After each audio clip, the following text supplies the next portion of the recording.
recording. We'll go ahead and call the meeting to order at 7 p.m. Everybody get a chance to review the agenda. You have a motion to approve? Move to approve the agenda as presented. Do we have a second? I'll second that motion. All right. Go by roll call. All right. Counselor Bambrick, Present. how do you vote on the motion that's on the floor?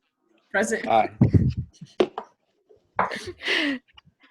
Counselor Caceres, Aye. Counselor Seha, Aye. Counselor Ecclestone, Aye. Counselor Purdy, Aye. Counselor Sini, Aye. Mayor Clevenger. Aye. Okay, motion passes unanimously. So public comment. Do we have anybody wishing to make public comment? If you do, there should be a little button to raise your hand. You can go ahead and press that, and then we will pull you over to the room so you can make comments.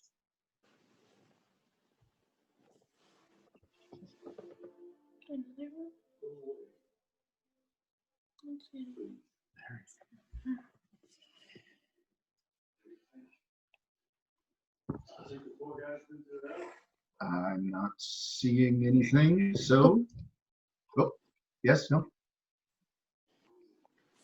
Yep, we got one. Debbie. All right, I'm going to go ahead and let her talk. Debbie, you'll have to, oh, you did, good. I hope so.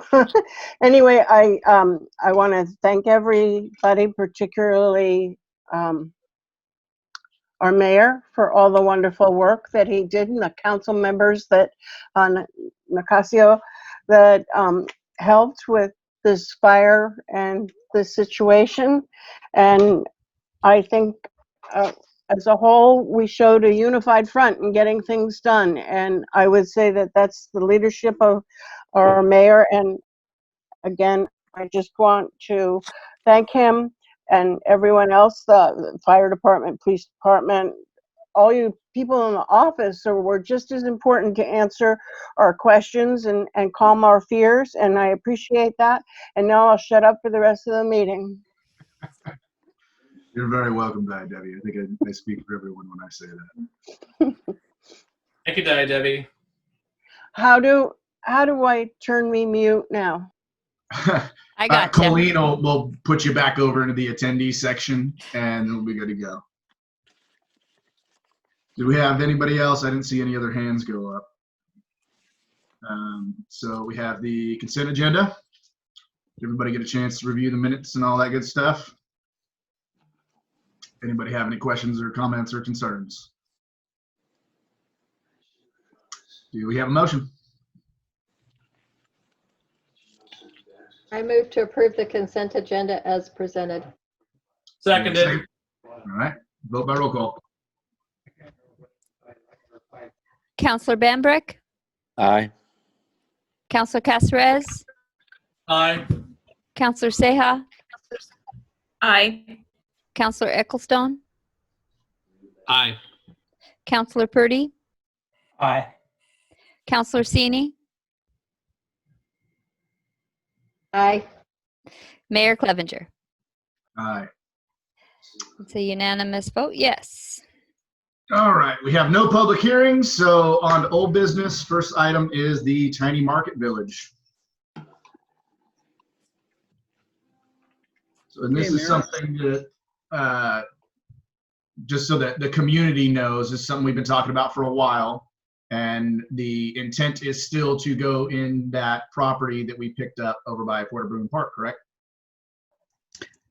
No, actually, the location is at the end of the soccer field, just across from the Marion County Public Works Yard. Okay. Yeah, that's the location that we've picked. Colleen, I think you're going to allow me to share my screen. Is that correct? That is correct. Either that or you could share the exhibits. It's up to you. Oh, I think you should be. Are you not able to? Well, I don't know. I just wanted to make sure. Yeah, it says I'm disabled. Oh, well, let me see what I can do here. You can just bring the agenda up and scroll through the agenda if you want to share your screen. Sure, I can do that. I just have to go find it. Okay. Or enable me to share. Okay, I'm not sure. I'm trying to find where to do that. Sorry, we haven't done this before, so with the webinars. All So good. let me see here. Turn me to the host and then I could share. Make you host. There we Yeah. are. Yes, okay. You're on. Okay. Let me get my screen set up here.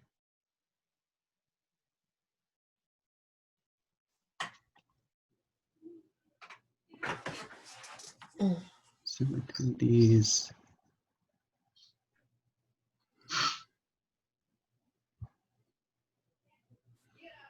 Okay. You guys are just going to get to see. Your desktop gives me anxiety, Ron. It does me on days too. Oh, there we go. So I think I have like 4 things on my desktop. Like that's just like, it's supposed to be the important things, like important like 5 or less. those are some all, folders, Ron. everything on there is very important. I purge it about once every month. So, That's even scary. all right. So we just wanted to get kind of a confirmation from council on this project. We have talked about it a number of times. We've come up with a bit of a conceptual design. And as council recalls, we modeled this little village or tiny village after a rural economic development project on the East Coast where they'd used little garden sheds and they kind of turned them into little storefronts for like their summer market type activities. And we looked at that. We looked at the cost of doing that. And then one of the things we talked to council about early on was this concept of doing it as more of a strip mall type little thing. And I say that loosely because this is by no means going to be a commercial business center or commercial storefront. These are glorified sheds that have like a false storefront look to them. But what our concept is one building. And we believe we can get 5 of these little independent storefronts within that building for the budget that we currently have. And so we've come up with just some kind of internal in-house concepts. And I use the word concepts loosely because I actually did these, and by no means did I have the tools or the knowledge to design a building, but for what we're doing, it works. And under our budget, we couldn't hire somebody to come in and design something for us. But this is the concept that we've come up with, and the kind of what it would look like. Now, again, these are conceptual colors and exterior material, but obviously that would change a little bit as far as molding and outsides of the storefronts. But what we want to do is we want them to look like individual stores, basically. And if I scroll down here, this kind of gives you a view of what that would look like. And we'd have these in that little soccer field on the right of Porter Boone Park. We'd push these back and so that's basically what that would look like. And what they would be is under 200 square feet each. Each room would be divided in that, with the exception of this corner room. Now it had to be larger because obviously if it stopped at 16 feet, we wouldn't be able to put a door and a window in it. Our concept here is we're initially starting off with somewhat of an incubator project, but our thought was if this takes off and we want to upgrade these facilities to something like, maybe we want to put a cook shack in this larger space or something of that nature for for the park. We don't have a facility like that in the park. And if we wanted to have the flexibility to do that, it would be better if this was larger. We could wall this off here and still maintain a 200 square feet, and we could have a mechanical room here if we needed things like, water heaters and gas and different amenities like that for this building. So the other nice feature about this, as our thought was right off at the end of this building, we might put a cover or awning, so to speak, maybe something that's about the size of one of these spaces, and maybe that would be our open fruit stand or fresh produce area. That's something we certainly could expand to. And the idea is when we begin our summer market next year, it's to help that market grow. So, we're going to get vendors in here throughout the summer. We might even look at doing, instead of just a Saturday market once a month, maybe we're going to do every Saturday throughout the summer. So we're going to try to really expand our summer market event. I will tell you, it's been highly successful. We keep growing in vendors. Obviously this year, even though we've had COVID, our numbers have been down quite a bit. We've had good response from our vendors. Mm-hmm. And we think, we think that this here can be kind of the foundation to a much larger scale event. Now, the nice part about it is the building can double as space for things like Christmas in the Park and the Corn Festival and all of those other events that we were talking about. One of the things that we talked about after our Great Corn giveaway, was very well organized, is maybe we have the corn sales in a separate location next year that's easier to access. And so everything's not all bottled up where we actually do the corn cooking.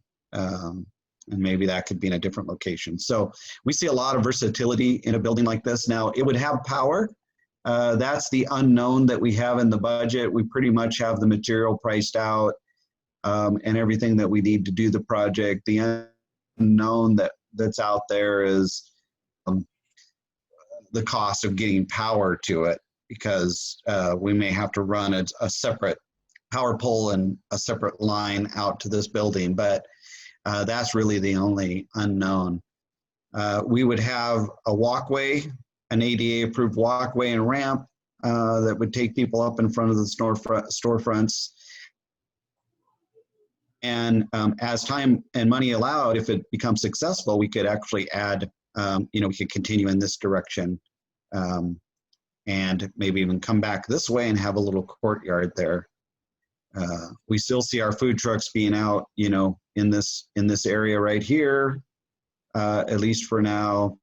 And we don't know. We are working on some additional grants. As a matter of fact, we have a meeting set up for next week with a granting agency. If we're able to get some additional money, we even thought like a bandstand or a gazebo here in the middle, where we could have live music and things of that nature. So that's our concept. So basically, we're just asking for your blessing on this as we move forward with getting a permit if we decide to do this. It's less expensive to go with the single building versus the individual sheds, even though you're using a smaller dimensional lumber and things like that. You've got to build 4 walls and a floor into each one of those, and a roof.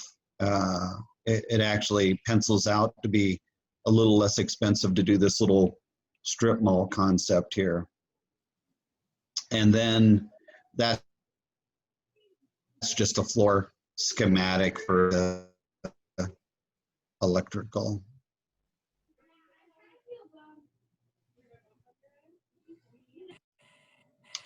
And there's really nothing to vote on. We're just asking for comments, and if you like this is the concept that we're going to kind of move forward with. In the layout, Ron, I think this is another project that, if nothing more than just to humor me, maybe reach out to Cascade High School as far as like the gazebo goes and things like that. If there's anything we could partner with them on. I know, most schooling is online right now, but with the wood shop, the metal shop, if there's anything that we can bring them in on, if it's a cost saving measure for us, that's something to look at. And even with the electrical, potentially talking to like Shemakata, I believe they have an electrician program there, seeing if that's something where we can bring in some of their students and give them practical experience. If it's a cost saving measure for us, I don't think there's any harm in asking. Yeah, I'll look at those. I'll look into those things. Yeah, and see what we can get going there. Utilize some practicum. Yeah, and we're No, I said I totally think. Oh, sorry, Angie. No, I said I totally agree with that. Actually, one of the first homes we lived in was built by students, so that house is still standing. I think that's a great idea to follow up on. Okay. Yeah, absolutely. Yeah, I don't know. I'll look and see what programs they have and what's available. So Ron, just to clarify, that it's one building designed to look like multiple? Yeah, that's correct. Okay. And the interior will be all finished? No, basically it's just going to be framing on the inside at this stage. There will be power outlets. There won't be any walls. Interior walls won't be finished. There won't be insulation. It's just meant for, a replacement of, instead of pitching a tent at Saturday Market, somebody's going to go inside one of these storefronts.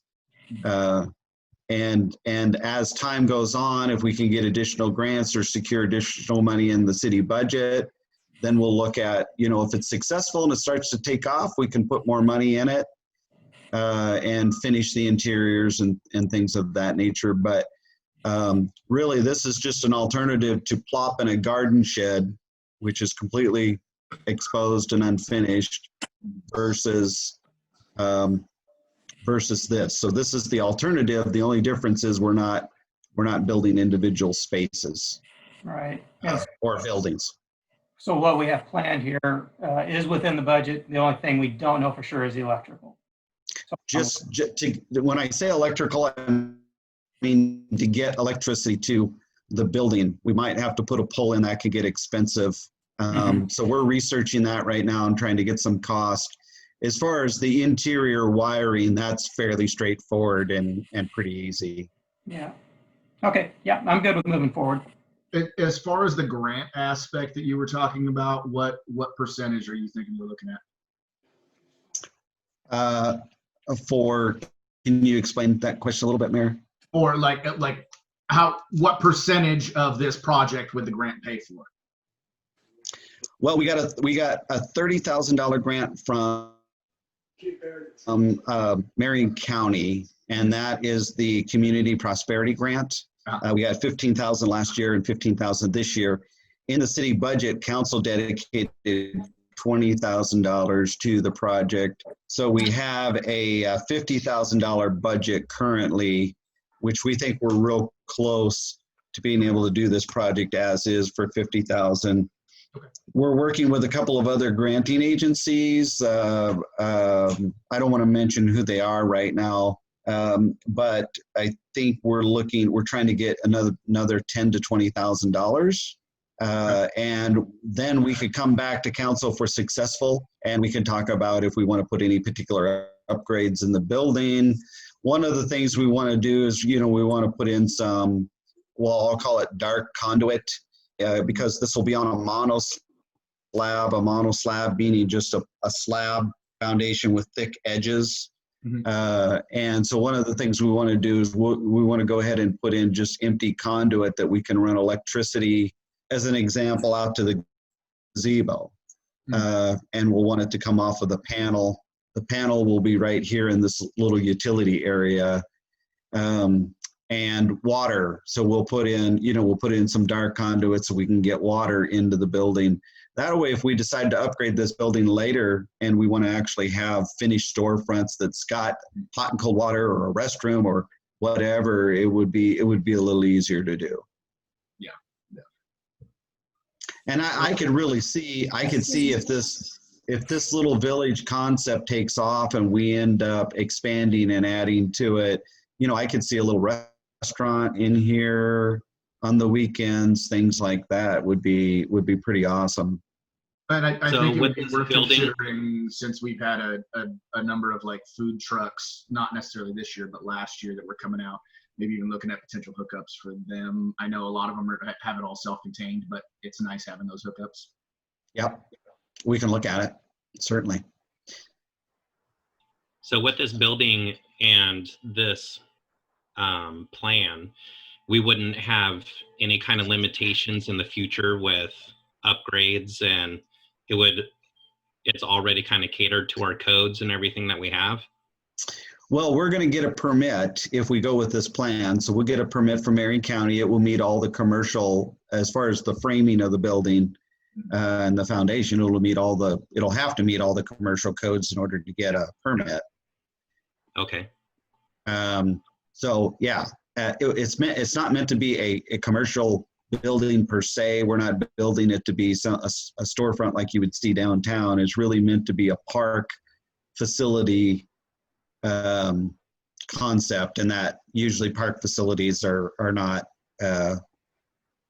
built at that same capacity that you might think of as a storefront downtown, but they're not meant to be full-time occupancies. These are intended to be event style type occupancies. Looks like we got one hand raised, Debbie. Okay, Ron, you'll have to allow her to speak. Okay. I've got to bounce back and forth to find that. You should be able to go to the bottom of your screen and click on chat or participants. Yeah. Oh, there she is. Yeah. And then just allow to speak. Okay, you should be up, Debbie. She's still muted. Okay.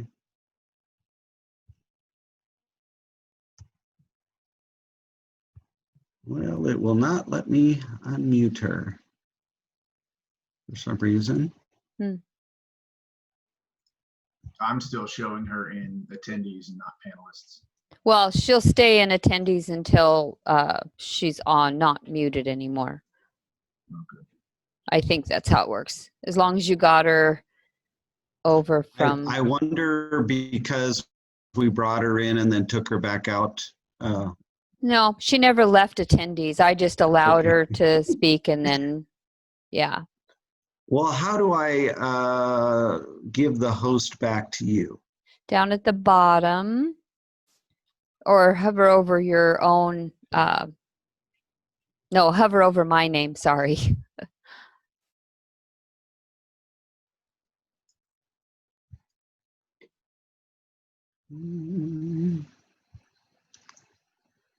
Make the host. Okay. Let me see if You're I better. have any luck. Ask to Okay. unmute.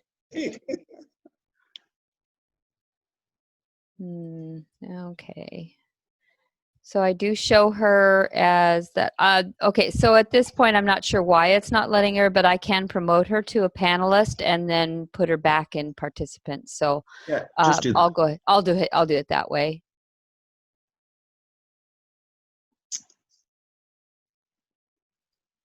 Okay. All right. So Debbie, you are a panelist now, so you should be able to unmute.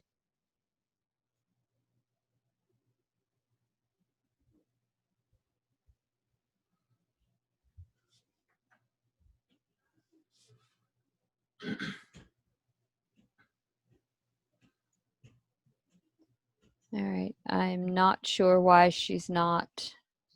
I'm still showing you muted, David. Do you want to just put your question in the chat and I'll get to it? Yeah, that might be the best way.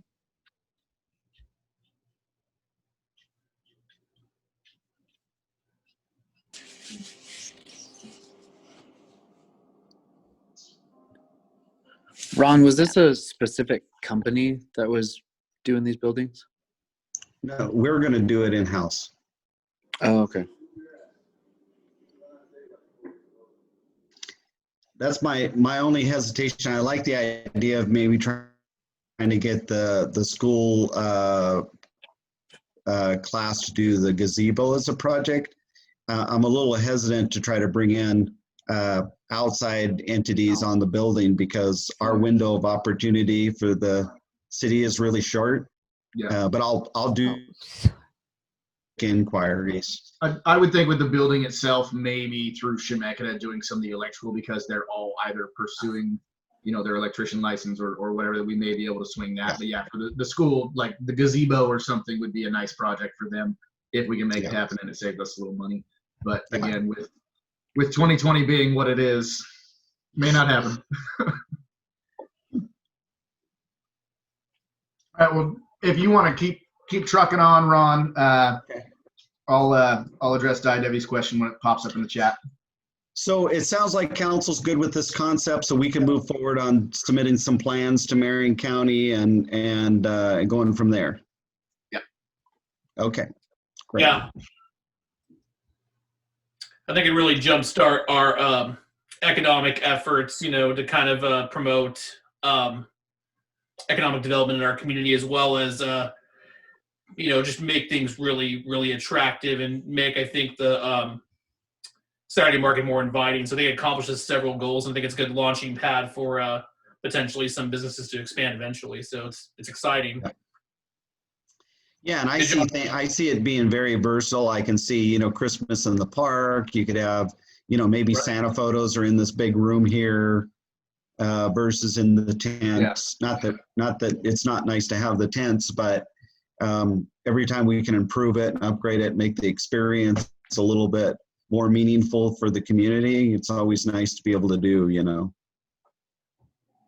I agree. It'd be awesome. All right, I'm going to move on to the next thing, and that is the project. And what we're doing here is we had talked about doing a retreat where we're going to do some strategic planning on some of these projects and concepts. And just because of everybody's schedule, it's really difficult necessarily to get everybody together at a full day. Typically, we do these full day. We decided to do some mini strategic planning efforts as part of our council meetings. And so we're going to be bringing a few of these up maybe once a month and just talking to council depending on how complex the issues are. These ones are pretty straightforward. The second one is council in one of their previous strategic planning discussions had talked about doing a beautification project along Main Street. And in fact, council budgeted $20,000 for that project.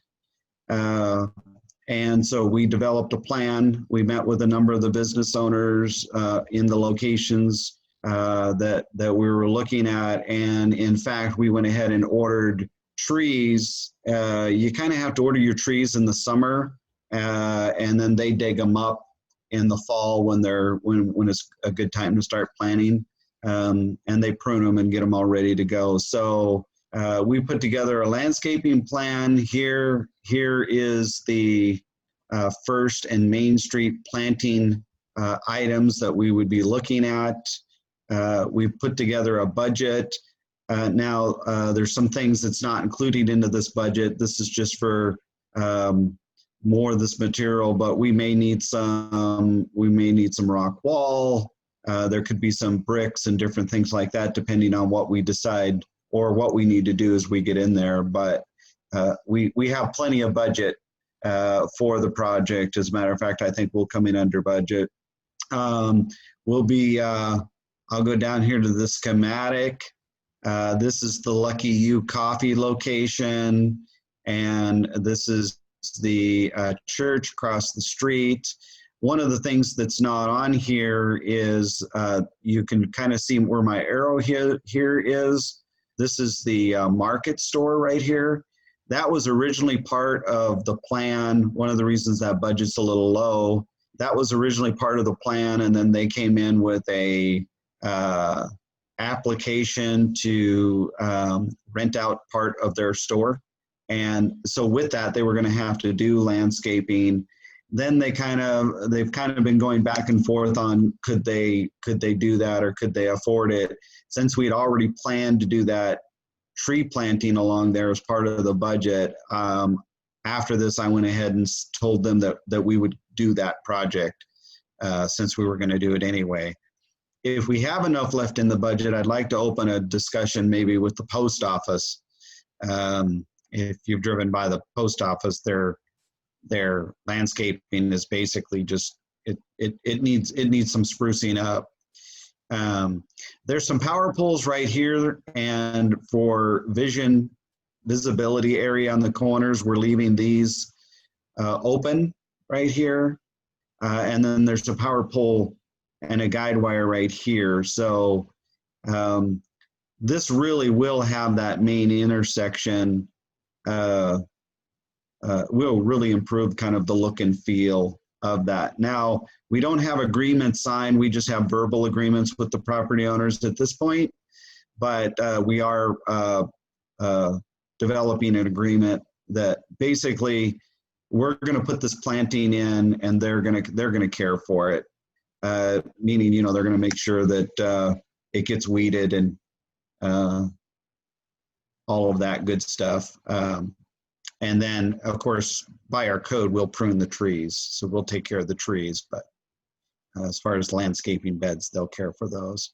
Now, as council knows, just to the east of this project is the Marion County Public Works site, and they've installed trees in there. And then just to the north, you have, or to the west, sorry, you have Dollar General and now the new gas station. So we're starting to get some pretty extensive redeveloped areas that are filling in these bare landscaping areas downtown. So I think once we get this project done here, downtown's really going to take a different look and feel, and it'll be really positive.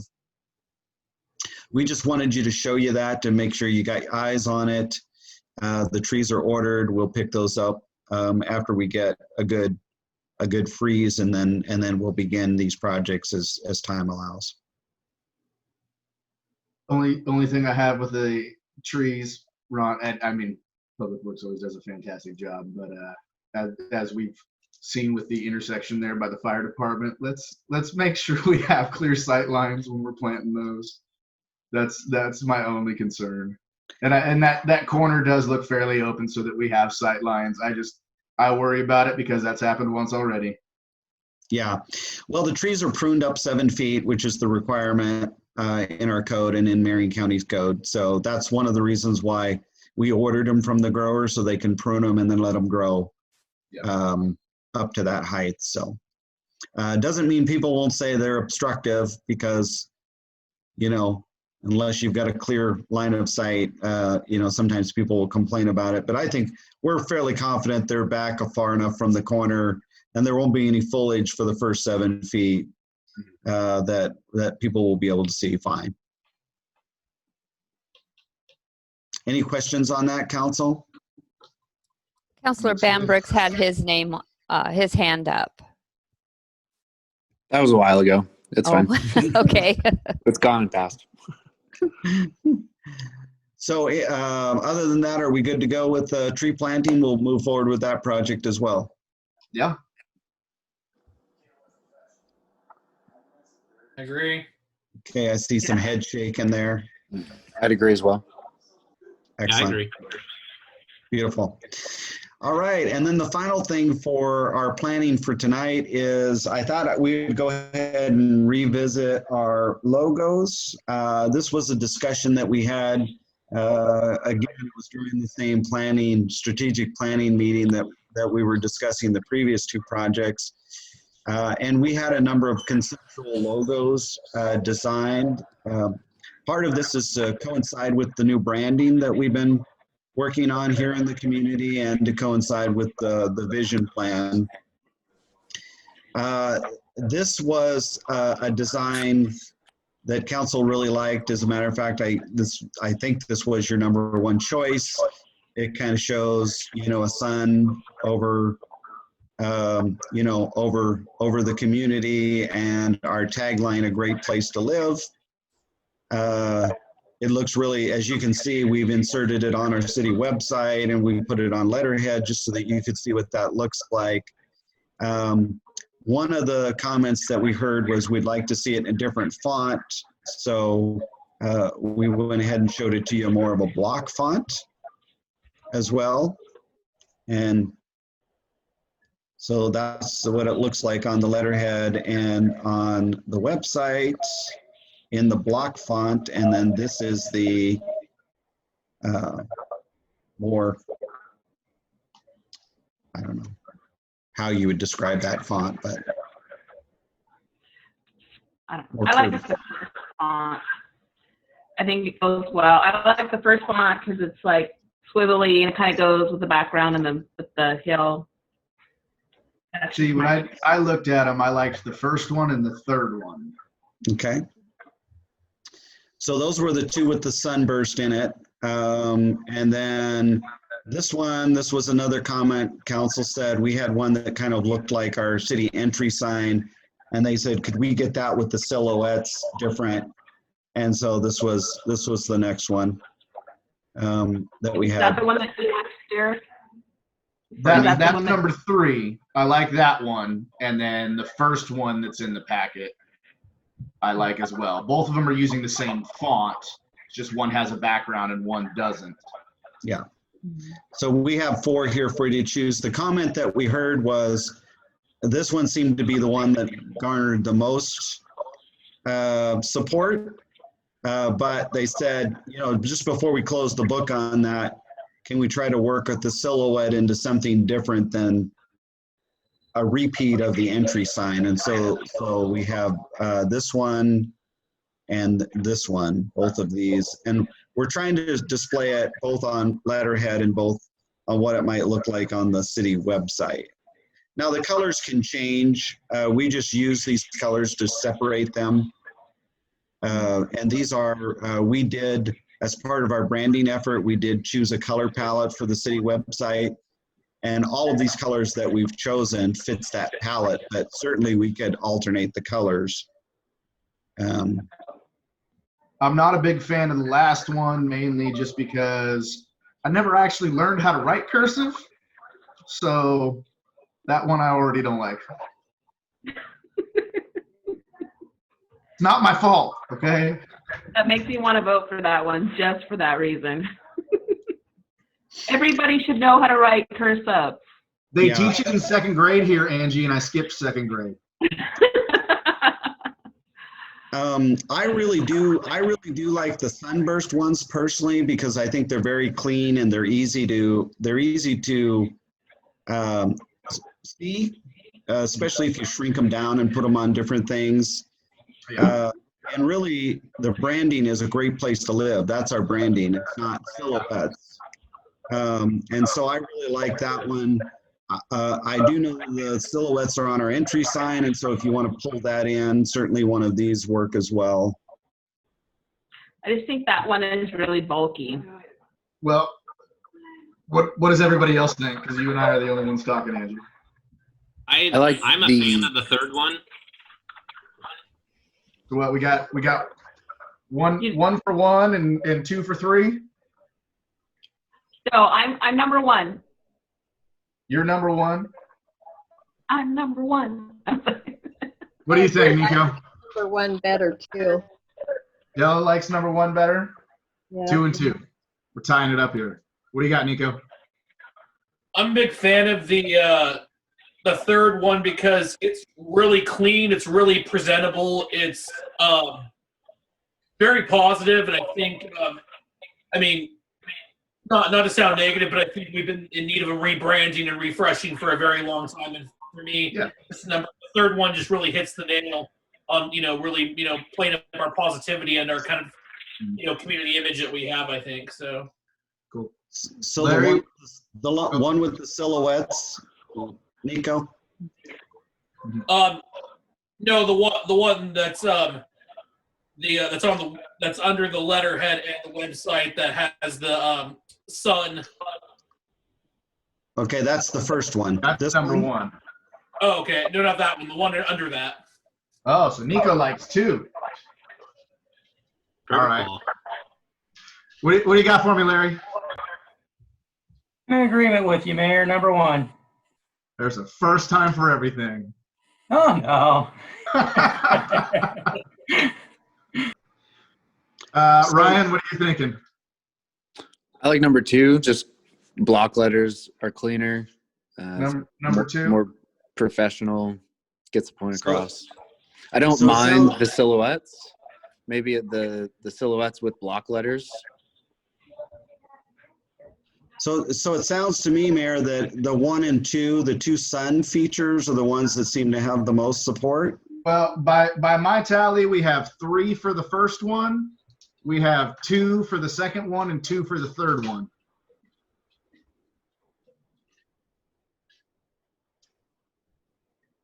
So you're saying we got 2, 2, and 2?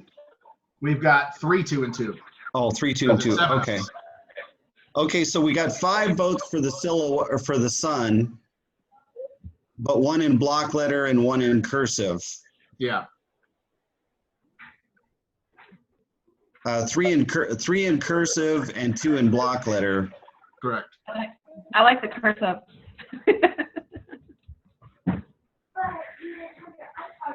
I just personally I kind of like this image. I think it really fits well with what we're trying to do. Yeah. And honestly, I understand what Angie's saying about the flow of the first one with the sun. I could go with, I mean, either one of these is, as far as I'm concerned, great. So it seems like we got it narrowed down. I don't know, do you want to just take it by majority vote, or do we want to have a little more discussion? Of those that voted for number 3, do you have a change of heart if we're only choosing between 1 and 2?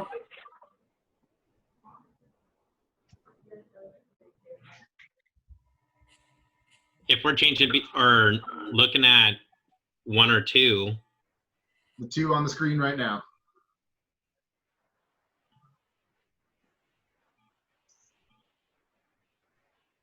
it's a hard one.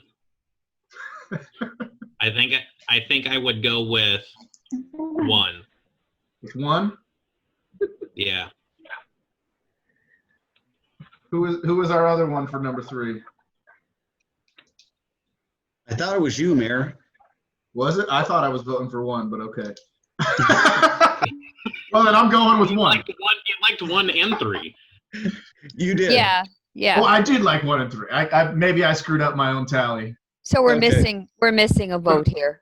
It's been a long So- couple of. Well, if I was the other one on 3, then I'm throwing it up to number 1 now. So we have 5. We have 5 for number 1 and 2 for number 2. Yeah. So I think that just about settles it. Number 1, the first one there. Okay. All right. All right. So we're going to work with our logo designer, and we're going to get this put together in full scale. Do you want us to just go ahead and start running with it, or do you want us to come back and actually get a vote from council to officially adopt this as our city logo? I mean, I say just run with it. I don't know Yeah. if anybody desperately wants it to come to a vote, we can, but I think now should work good enough. All right. Yep. All right, we're getting business done. Okay, well, I think that is all I have until we get down to new business. okay. Is the police department changing their patch at all? No. Okay. Yeah, the police department has their own patch that they designed. And And that's indicative of most police departments. Right. Well, that unless anybody's got something they want to bring up, that ends everything for old business. Can we can we bring up the variance stuff that we talked about before? Like that was on, we talked a while back when people apply for a variance and the fees and. Well, let's do that under like good of the order. Good of the order? Okay. So let's go ahead and jump to new business, Ron. All right, well, under new business, we have to update our employee handbook. If council got a chance to go through the employee handbook or the staff report outlines all of the changes that were made, but in 2019, there were a number of employee rights bills that were signed, approved by the legislature and signed into law. We had at that point, I think they gave us until July. We were supposed to have all the updates done by July. Of course, that was pre-COVID. And we had been working on those. Our risk pool, CIS, had worked, their legal department had worked on wordsmithing a new employee handbook and developing sample language. And largely what we ended up doing was just taking their sample handbook and then adding some specific benefits and rules that apply to our city from our previous handbook.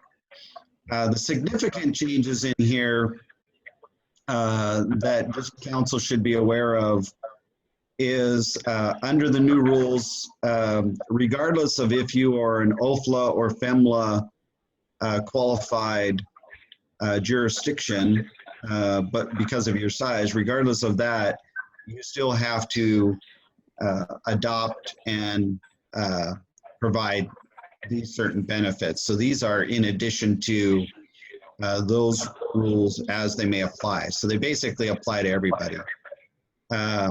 Some of those have to do with harassment, some have to do with pregnancy policies, but the one significant to us as a community that would have been a significant change is you now have to guarantee 40 hours of sick time once an employee gets beyond their 91st day of employment. And so they can still accrue through your accrual formula, but at the 91st day, if somebody needs 40 hours of sick time, you have to provide that. So the change was not real significant to us because we allow employees to accrue and use their benefits immediately as they earn them. So if an employee earned a sick day in his first month, we allow them to use it in their first month. A lot of cities had rules that basically said, you have to work for us for 6 months before you accrue any benefits. Our policies were not that strict. So basically, what we're saying is on your 91st day, you're going to be guaranteed 40 hours of paid time. We're not changing the sick time accrual, meaning we're not going to accelerate how much they're going to accrue, but they could use 40 hours and then they could draw against their future bank if they needed to use those 40 hours, but we would pay them for their 40 hours. Now, the law doesn't require you to pay them. It just requires you to give them, time off. But because we're already paying, it was just easier to write that we would pay. So if they used 40 hours on the 91st day, then we would show them as a deficit of 2 sick days until they earn those 2 sick days back from their paid bank. That's all. One of the things that I have, CIS has asked for numerous times, and working with staff, they agreed, was that we should be capping our sick leave accrual. The city has not thus far capped our sick leave accrual. And so we worked with staff to come up with a number that everybody felt good about, and that number was 720 hours of sick time. Now, if you do a comparison with other cities, these sick leave caps are all over the board. But this was the number that our staff felt comfortable with. And honestly, for me, I was just interested in getting a number. So whether that number was 500 or 700 was less important, that we do have a number. Most of our staff are under this number in their accrual. We do have one staff member who's over this number quite a bit. But everybody's happy with that number, and so we've memorialized that in there. There's a bereavement change in the policy. Under one of the new laws, you do have to provide 40 hours of bereavement time. This is one of those policies that's not used that often, so it's really not a big impact to the city. Now, under the new law, that doesn't have to be paid time off, but we already provided our staff 3 days or 72 hours of, or no, 3 days, 24 hours of bereavement time. So to make the policy easier, the way I wrote it is, you know, we'll provide them 40 hours of paid bereavement time. It's easier than saying we'll provide you, you know, 24 hours of paid bereavement time and 16 hours of non-paid bereavement time. Again, that's not used that often. We tried to merge our policies with some of these new laws to make them easier to read and understand. That's really the changes. I guess in a summary, they're all right here in the staff report. But other than that, there's not really any other changes. Some of the wordsmithing in the policies have changed a little per CIS has written some of those.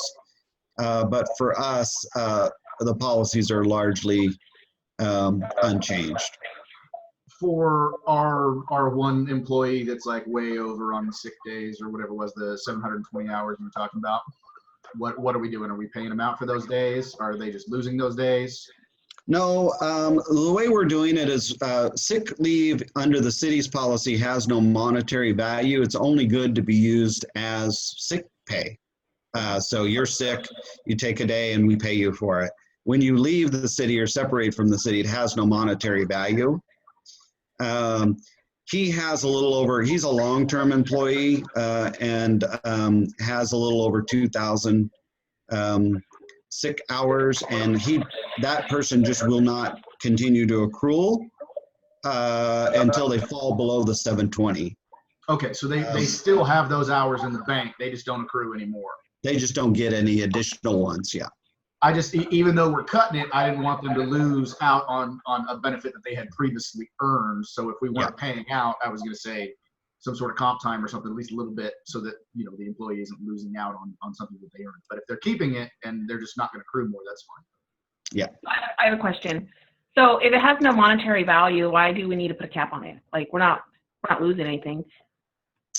Well, the reason why you would put a cap on it is what happens if you had an employee that had, and we do, that had a year of sick leave and you add all of their other compensation to it, and you know they could be gone for 1 to 2 years and we'd be paying for this person, but we wouldn't be able to have somebody in that position. So the reason I ask about that is like, you know, what if they end up with cancer and they use their FEMLA and that FEMLA needs to pay that would end up paying for their insurance, because when our employees go out of FEMLA, eventually, you know, you only have so many hours of FEMLA and then they have to start paying for their own insurance out of pocket. Yeah.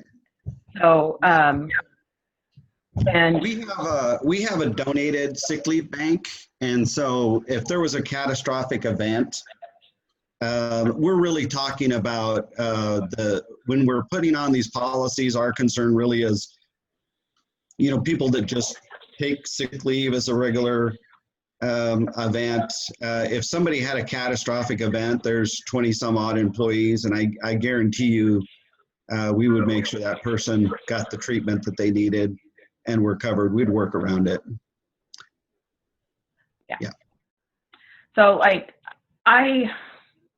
so my next question is like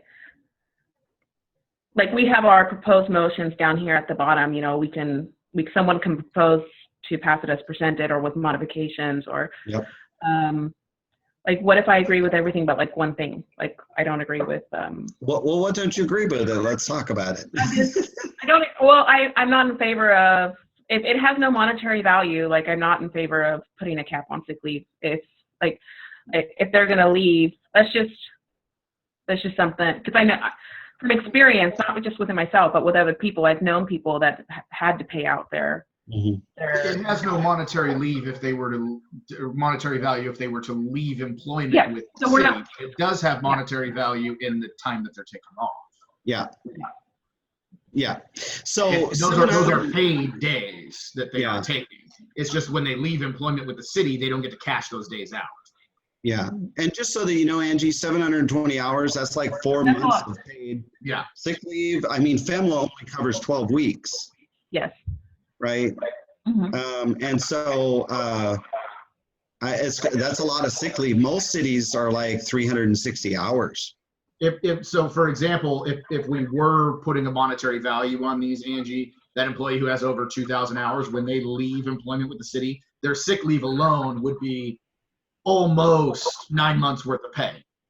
Yes. So it doesn't have a monetary value when they leave employment, but those are paid days while they are an employee with the city. Well, it's actually over a year. 2080 is a year's employment, 2,080 hours. Okay, I came out to 250 hours. Yeah, so I mean, we worked with the employees. The employees are satisfied with this. Nobody had heartburn over it. Okay. So our employees are okay with it. If you don't like the policy, we don't have to adopt it. No, I mean, so you just said something that like puts my mind at ease. Our employees are okay with it. If our employees are met with you and they're okay with it, and then I'm okay with it. Yeah. Well, here's what we did. What we did is I took what I thought was an average sick leave cap, which was 360 hours, and I placed it in the sample policy. I gave it to both department heads to take to their employees and discuss, and I left it open-ended. I said, I put a placeholder of 360 hours in here, but if you guys have a different number that everybody would feel more comfortable with, or would be happy with, go ahead and come up with that number. And they came back to me with 720 hours, which I said, if that's what makes you happy, that's fine. Okay. Yeah. And honestly, it could be 800 if you like that number. It's just an arbitrary number, but we really do need a cap so that we don't have this extended liability for the city, whether that's in an employee's employee taking it or some other extended liability that might come from it. Okay. Anybody else have any questions, comments, concerns?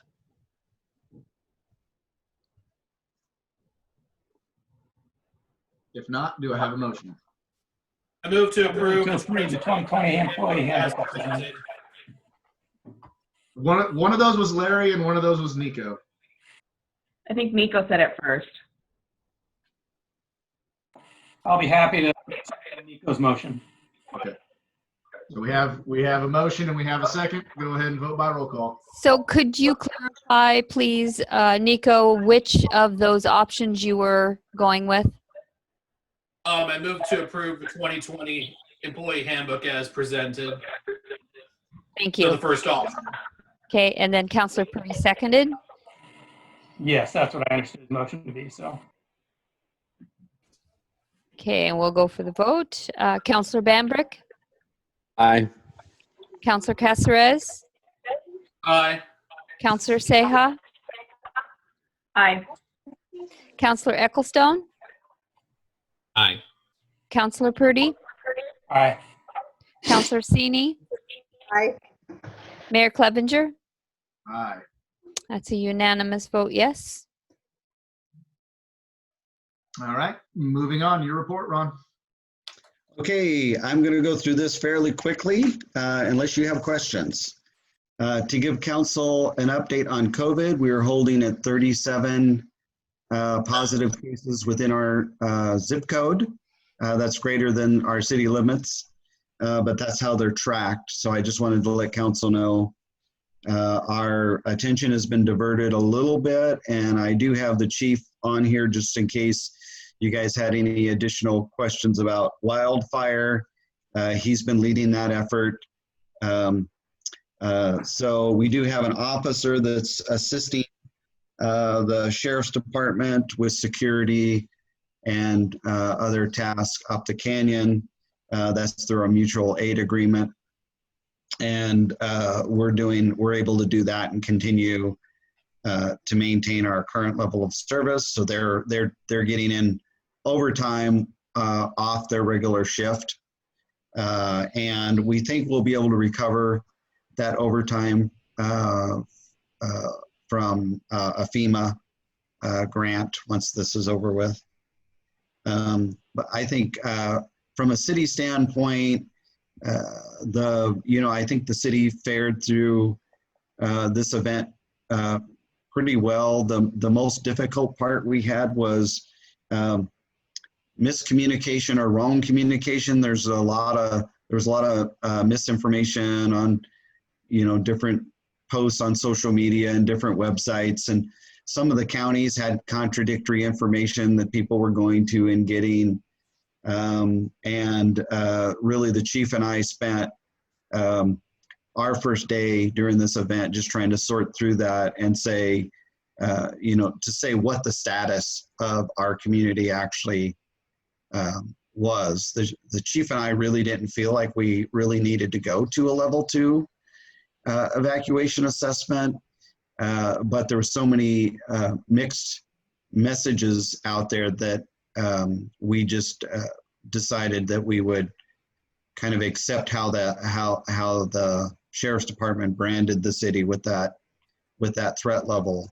So we were trying to balance that between creating panic in the community that really wasn't necessary.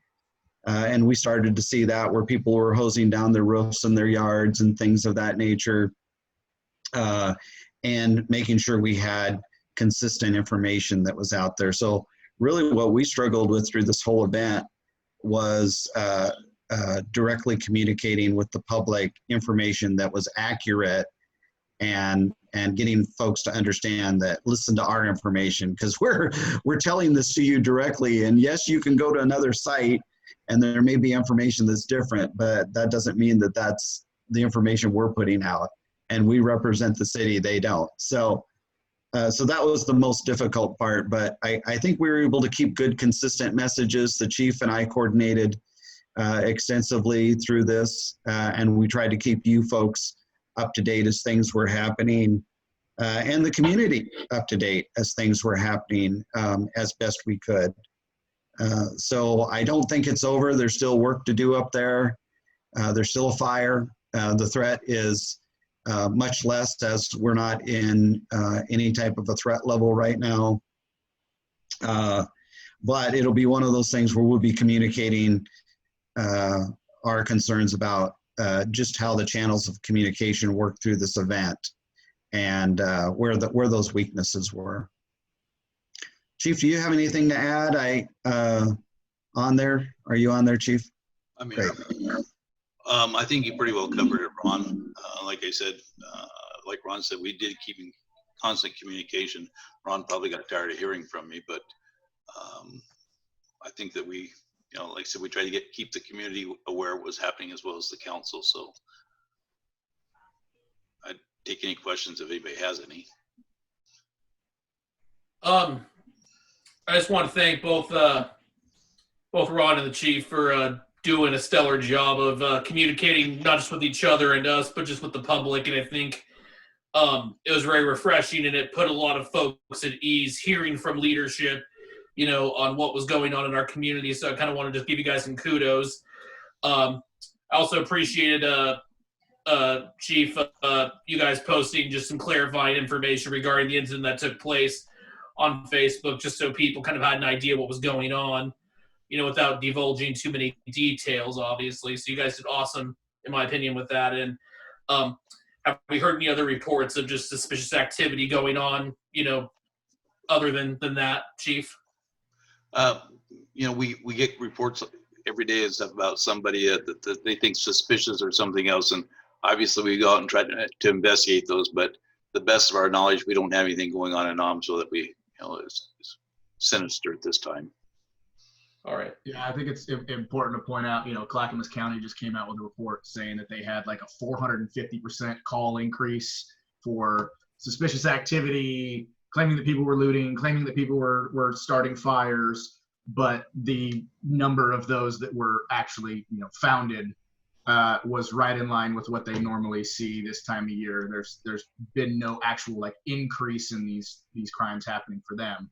So I think that, and I've pointed out a couple times to people that, you know, you watch a scary movie and then you see the boogeyman in the shadows all night long, you know, given the situation happening and given the fact that, you know, with there being fires, that means that this is a hot topic in the news. And so there's a lot of these cases of arson that are, I mean, arson is a crime that does happen. And we probably wouldn't hear about it under normal circumstances, but because there's wildfires going on, it's something that they're definitely going to hear about. Mm-hmm. I do want to say with what you were talking about, Ron, and you, Chief, as well. So the meeting that I went to with Senators Merkley, Wyden, Representative Schrader, the mayors up and down the canyon, and the county commissioners, I had a very frank conversation with County Commissioner Colin Willis, and, you know, in a respectful way, just told him, hey man, I understand we come from different backgrounds, but, you know, looking at the communication that was occurring between the city and the county and all the different agencies being unable to figure out who was at what levels, I said, you know, from my point of view, that was unacceptable. You know, a vast majority of us spent the morning trying to alleviate the panic that was being caused. And he was receptive to that, and he understood, and he said, yep, that's something that we definitely have to fix in the future, because that was our biggest sticking point, was figuring out who was at what level and who actually makes the determination for who is at what level and when. So that is something that you know, the county is aware of, and the state is aware of as well. So, you know, God forbid anything like this happen again, but if it were to, hopefully it will be slightly smoother. Yeah, and we think of things like, you know, this was a fairly slow-moving event. You know, it's not like an earthquake happens and, you know, 30 seconds, the damage is done, and then you're figuring, you know, you're reacting. This was an ongoing event that was changing over time, and I worry about if we had a short-term event like an earthquake or a Cascadia event. Communication is always the weak point in any response.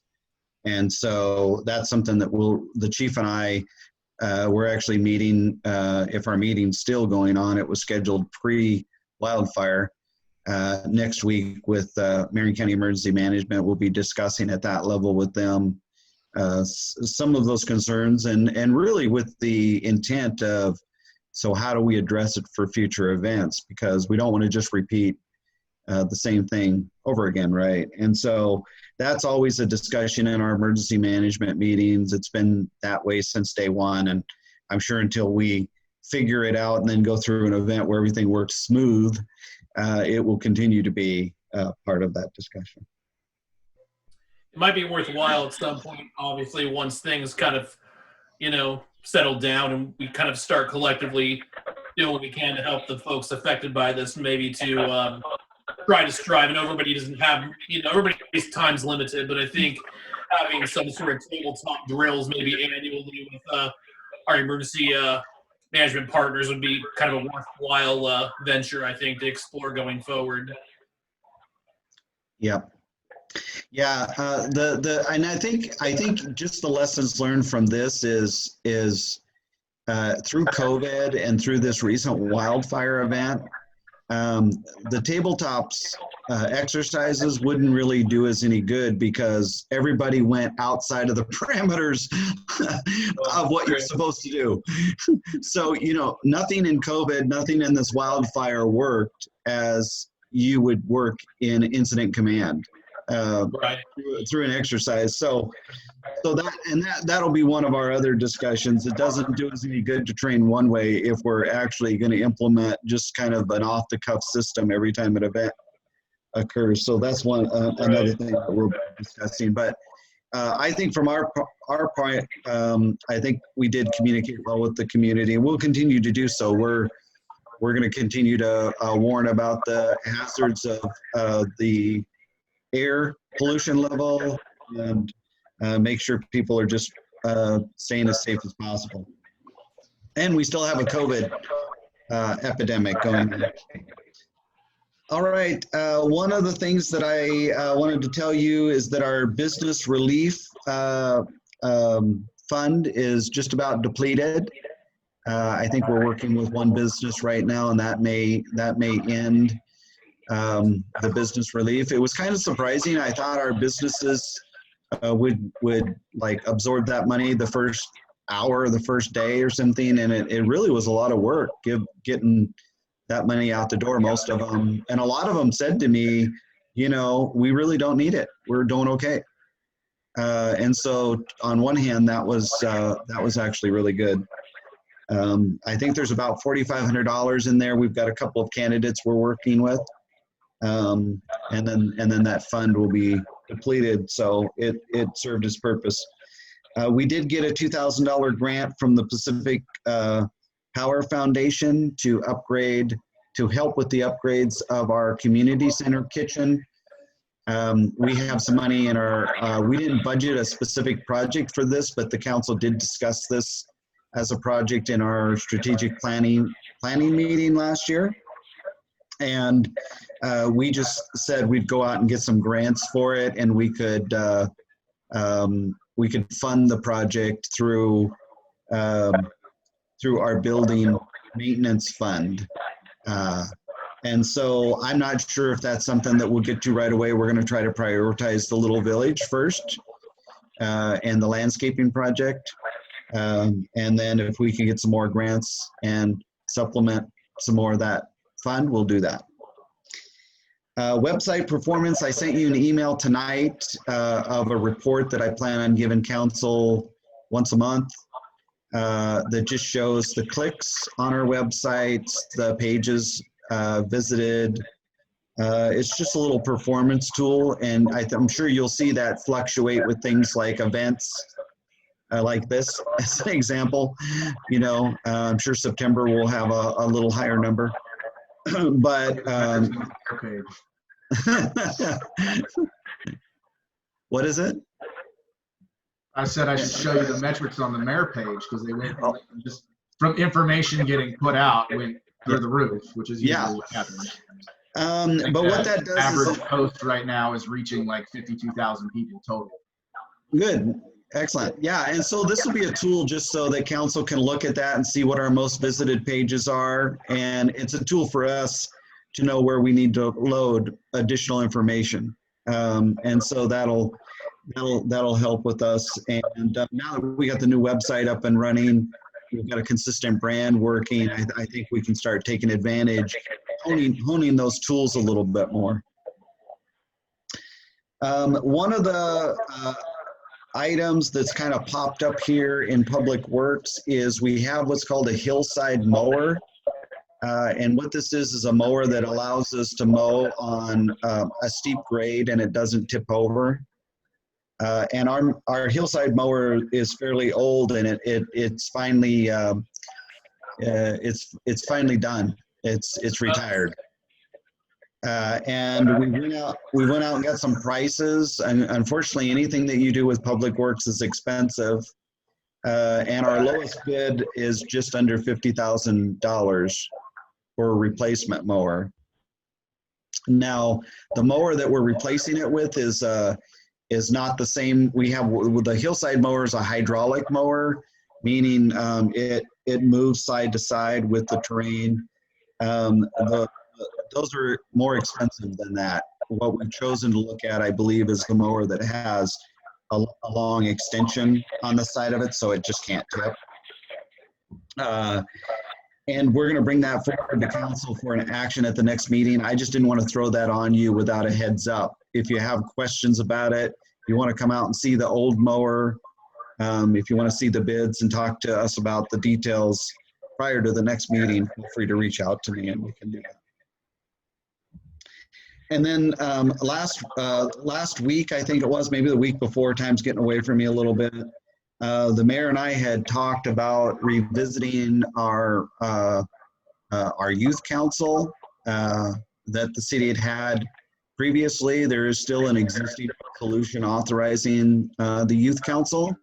So I went ahead and I reached out to the Cascade High School counselor and principal about it. I think if we're going to have a successful, sustainable program, we really need to have a partnership with the school, meaning we really need to have their involvement, maybe them to provide some curriculum so that it's a learning experience for the kids in, in civics and public service, as well as being able to use the youth council as a resource for the council and the community. So I do have a meeting set up, I believe it's tomorrow, a virtual meeting, and we're just going to discuss some of their ideas and what they're willing to do, and then I'll work with the mayor.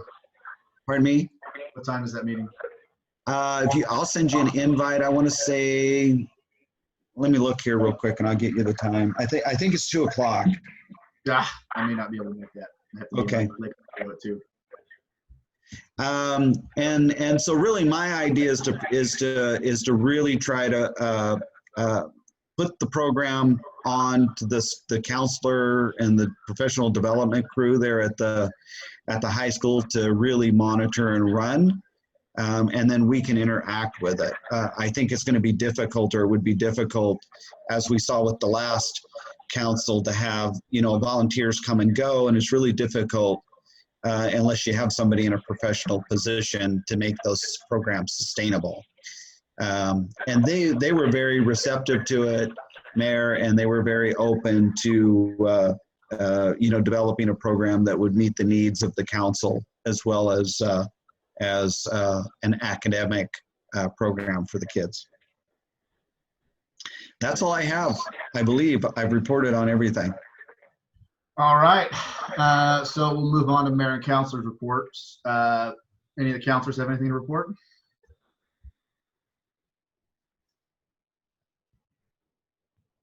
I guess not. So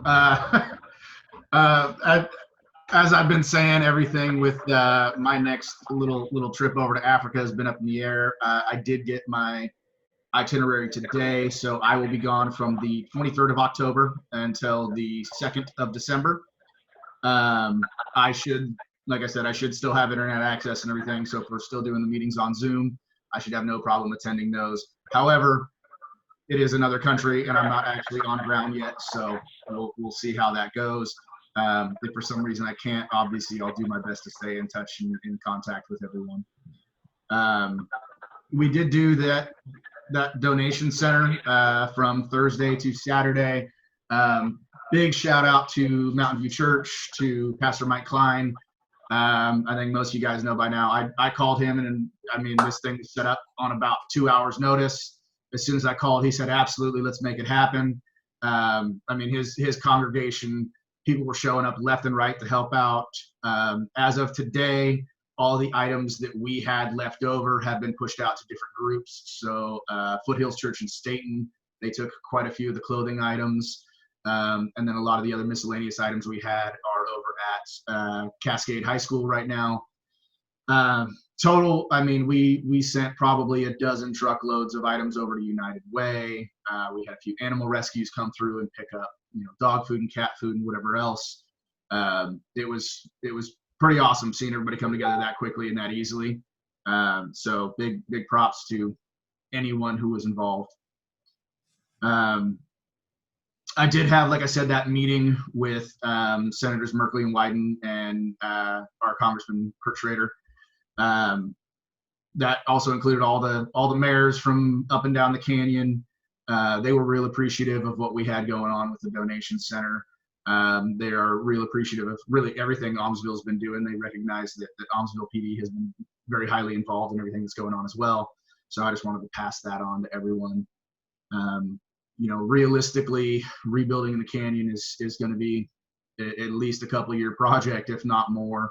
But while I was there, I did kind of pull on all of their ears, and I brought up the fact that, we did have for about an hour there, maybe more, a time where we were using more water than we were able to produce. And I brought up the fact that, we have really been trying to fix our water infrastructure for quite some time. And there's been a number of times where we've applied for grants that we just didn't qualify for one reason or another. And really, it's the smaller cities like us who need that grant money. And I explained to them that, realistically, if the fire had hit Aumsville, we could have been in a bad way. If people were using more water than we could produce and our fire department has to respond, we're already setting them up for failure. So all three of them have made commitments to me to look into this. Again, it's the federal government. They've got a lot of things going on.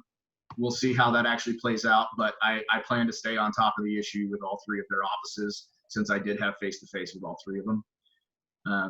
Hopefully we'll see some change there. Anybody else have anything? Mayor? Yes. Continued chasing that dog, so to speak. And also, if you can, push for a very solid debrief once all said and done, so we can really do what we can to learn from this event if possible. Mm-hmm. I mean, y'all know by now, I can be pretty stubborn. I'm a dog with a bone, man. So this issue is definitely something I will stay on. Thank you, Mayor. Anybody have anything for the good of the order? I've got a few things, but I'll wait on mine if anybody else has something.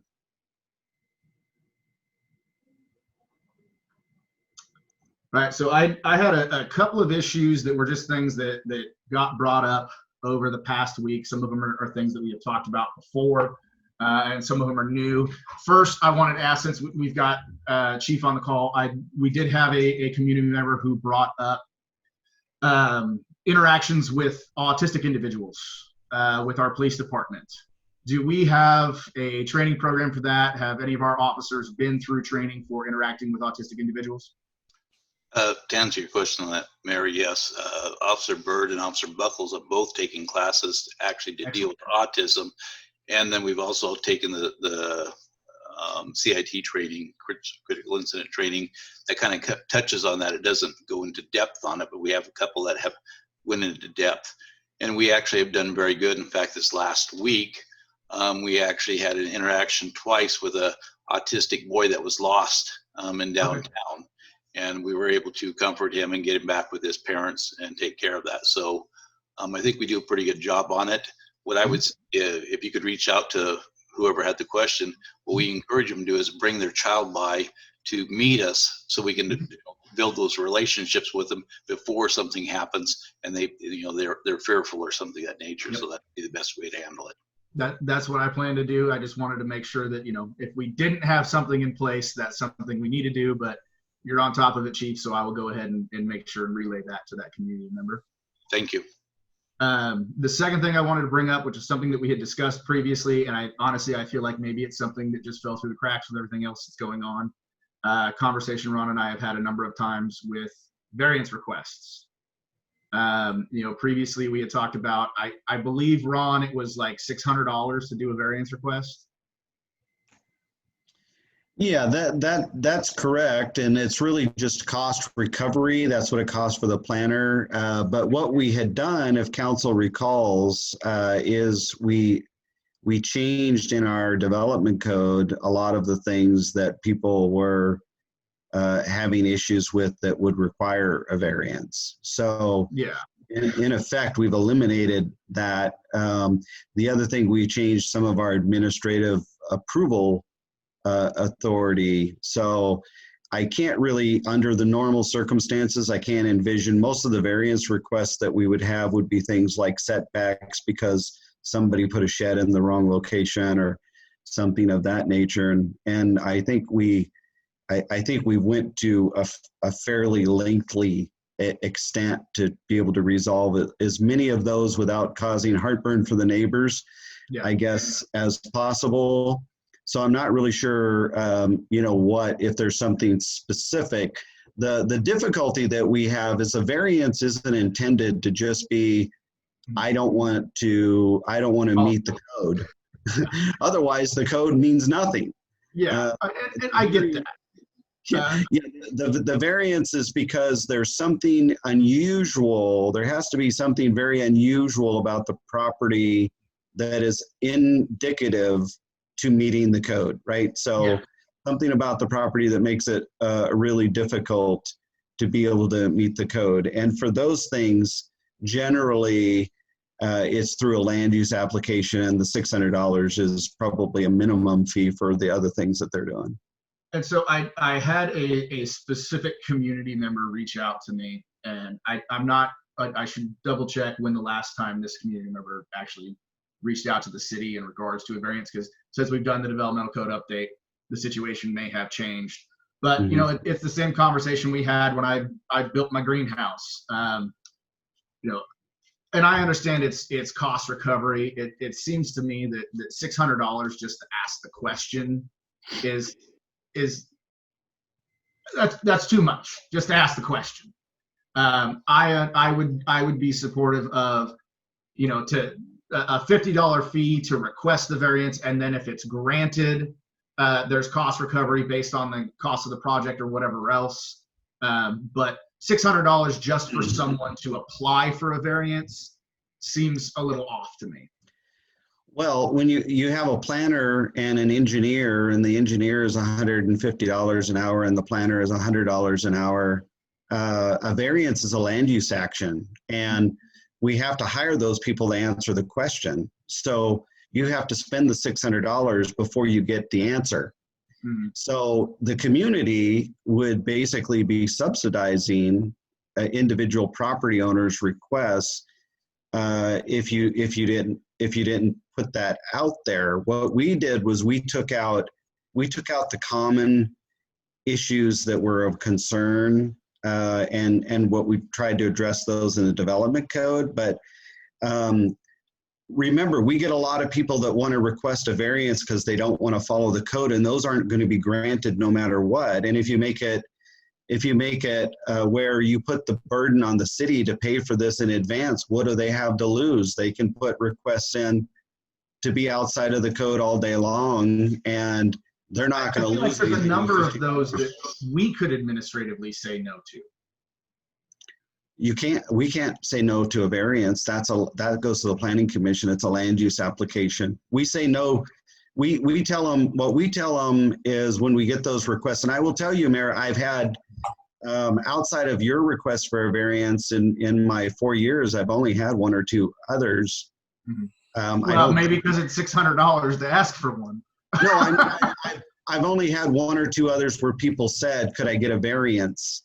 Okay. And what would it cost? I rarely have somebody ask for that. So maybe you can offline talk to me about this specific person, and maybe there's more information to the story, but I haven't, outside of somebody saying, I don't want to follow the ordinance, can I get a variance? And I say, well, you could apply for a variance, but it wouldn't meet the criteria in our code to be granted. Okay, and this isn't a huge issue given the fact that we did update the developmental code and everything. So this is something that I will speak with this community member. I will make sure they reach out to you, and this may be something that's a non-issue now. However, I will say if this is something that gets brought up some more, I reserve the right to have this conversation again. Yeah, well, talk to me offline about it, and let's see what the issue is. I'm thinking that it's probably something that we've already dealt with that a variance wouldn't address anyway. Okay, and then last thing was, have we gotten anywhere with getting a four-way stop there by the fire department where you can't see anything anyway? Well, I think I was sure I sent an engineering opinion to you from the city engineer, who said that he felt putting a four-way stop there would actually be more Hazardous? I remember you saying that you had asked the engineer for opinion. I don't recall getting, and you may have sent it to me. Yeah. But I'm super forgetful, so that's very I'll possible. I'll dredge up that email and get it to you. Okay. Yeah, and I'm fine. I mean, we can do whatever we want, but we don't want to necessarily create a hazard, especially if we have somebody saying, that my experience is that would be a bad idea, and here's why. Yeah. But certainly, if we had any accidents that anybody's aware of there recently, Chief? You still there, Chief? I'm here. Okay. What intersection are you talking about, Ron?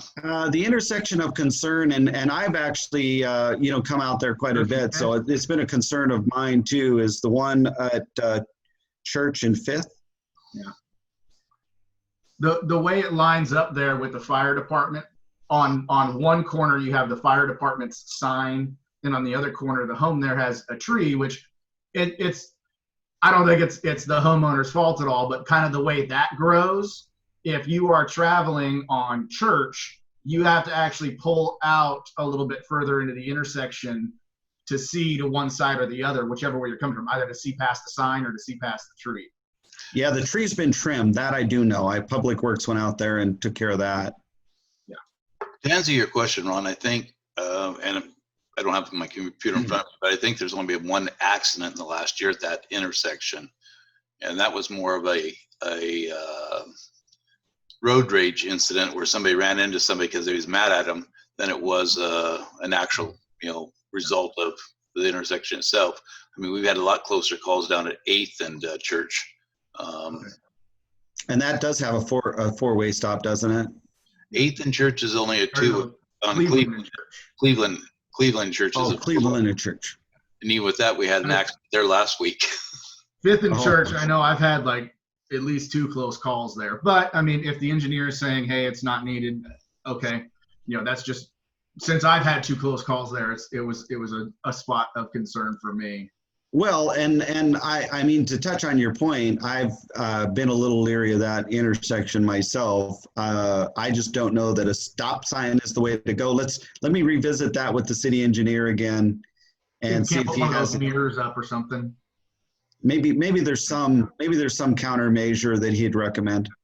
Yeah. Okay. And then just one final note, I just wanted to say.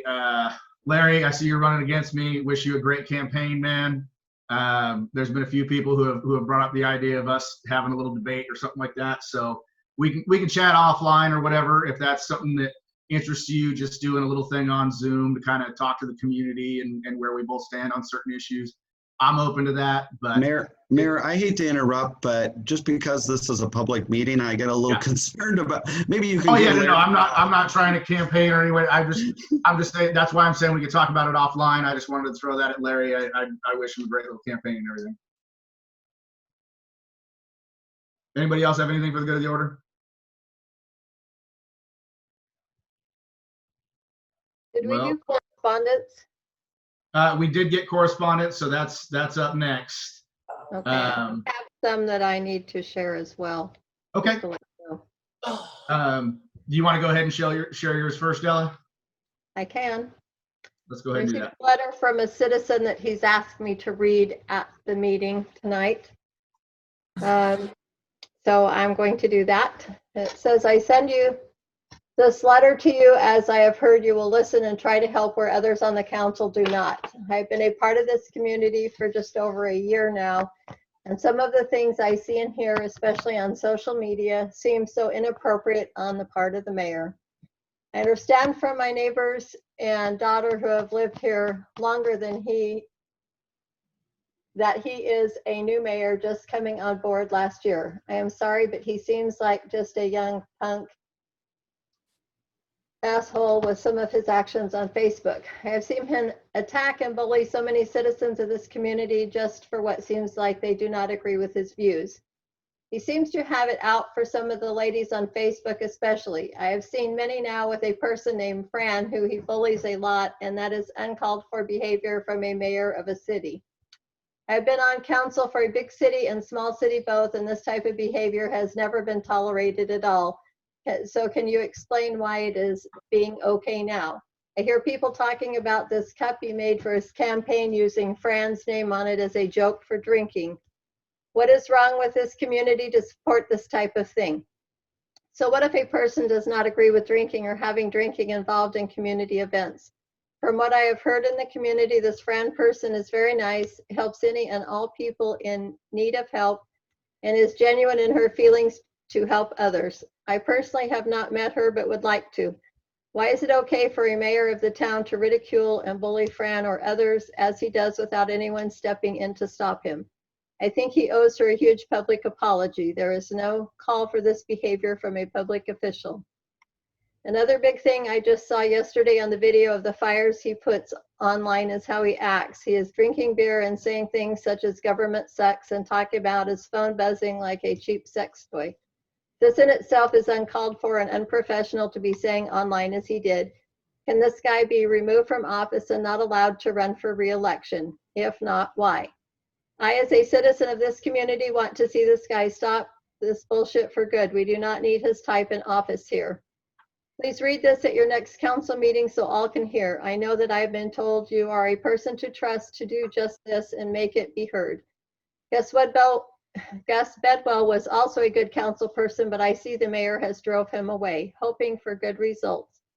I will not put my name here due to retaliation I see from members of this town and that mayor. I am an older man who does not need to be ridiculed as I have seen others done. And I just want to remind citizens that we all serve at their request by election, and if they don't care for what any of us do, they have a right to recall, and that's up to them to decide. Yeah, I mean, the only thing I would address there is if someone has an issue with me, election's coming up, don't vote for me. If it's that big of a concern, I think it's probably too late for anybody to do a recall at this moment. And I believe per the state's requirements, after the election, if I were to be reelected, they would have to wait 6 months before they could initiate a recall. But if that's something that people are interested in doing, that is their right. The cups, that hashtag is in no way an attack on any specific individual.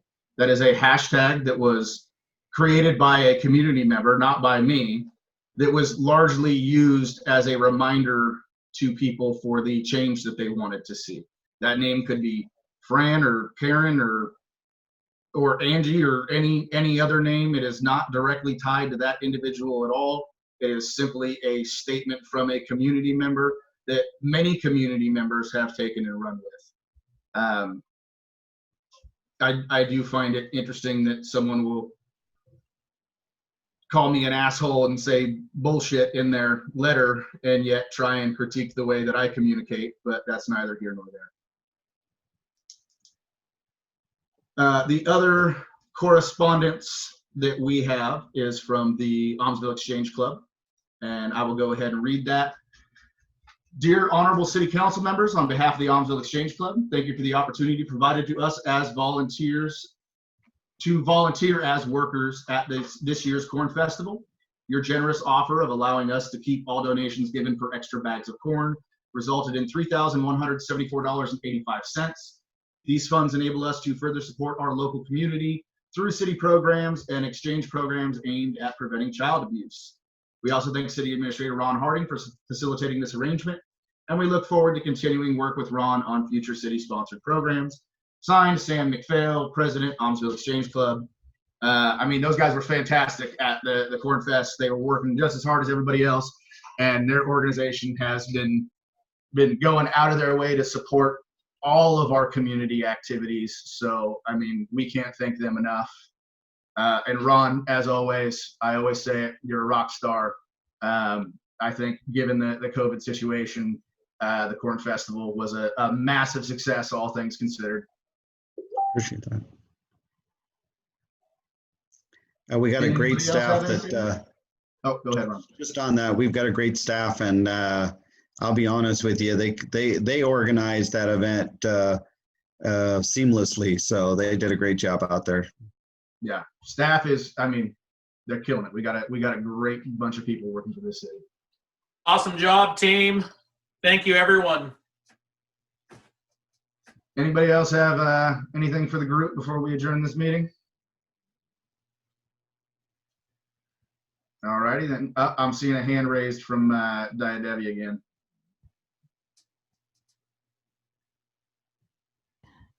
Okay, we'll try this again.